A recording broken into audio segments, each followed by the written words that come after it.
Chapter 25. That Evil Magazine. Gary was standing in front of me, his feet flattening the blue fibers of the living room carpet. What was that smell? Oh yeah, foot powder. He always used it to keep his feet from sweating. From the corner of my eye, I could see a spankin' new pair of dark gray socks. Ahem! He cleared his throat to get my attention, but I paid no heed as he proceeded to lecture me about Cosmopolitan and its worldly messages. He claimed it would fill my head with nonsense and teach me to be selfish. As he continued in his piety, I glanced up at his tumorous Adam's apple, the way it bobbed up and down his neck like an embryonic alien. The next thing you know, he said, you'll start getting ideas about working outside the home. That might not be a bad thing, I retorted, letting out a slow yawn. I then set my magazine on my lap, resting my head on the sofa arm, and flew up to my cloud. Eyes closed, I see myself on stage, a world-famous singer-songwriter eating up the mic, shaking my purple-spiked hair to the rhythm of my chart-busting #1 hit, Whiny Little Optimist. All my fans are screaming and cheering.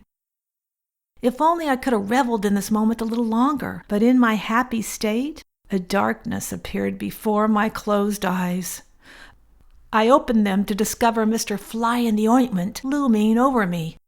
He wasn't about to let this go. I didn't appreciate him invading my personal space. I had just come home from an intense counseling session and needed some downtime. Why did he insist on badgering me? I immediately spoke up before he had a chance to reprimand me further. I told him about the challenges I'd been facing as a wife and mother and stressed the importance of a badly needed hiatus to calm my nerves and frazzled spirit. But rather than acknowledge my unhappy state, he lowered his head to meet mine and twisted his lips in a cocky smirk. I stared through him as he raised a condescending brow while preaching to me about the subtle craftiness of Satan and how he lay in wait to deceive weak LDS mothers like me. Typically, his tone went erringly flat when he was angry, and he took on a zombie-like semblance. That's the way he operated. I feared that any moment he would reach over and slap me silly. The devil speaks through all kinds of mediums, he said. TV, magazines, newspapers, you name it. His sermon was as dry as weathered wood. He loved preaching, and I figured the less I talked, the sooner he'd be out of my hair. But at that point, he decided to wedge himself into the small space between me and the arm of the sofa.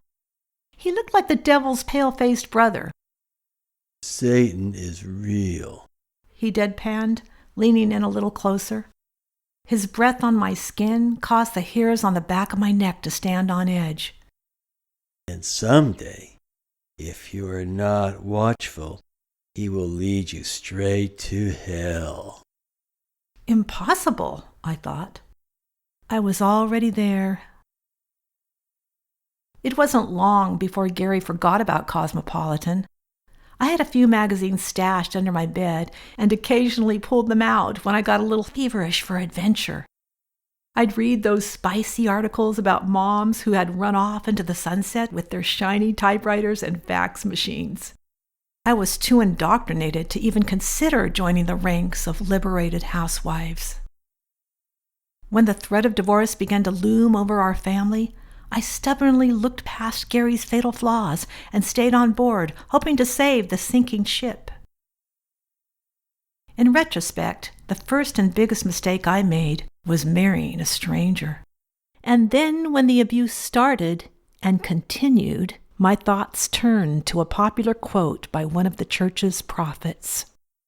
No other success can compensate for failure in the home. I didn't want to fail. I could not fail. I pressed forward faithfully, doing everything in my power to be the best wife and mother ever.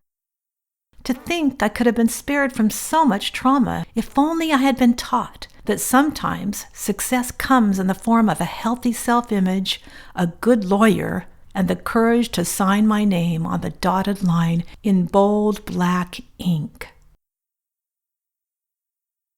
Jekyll and Hyde.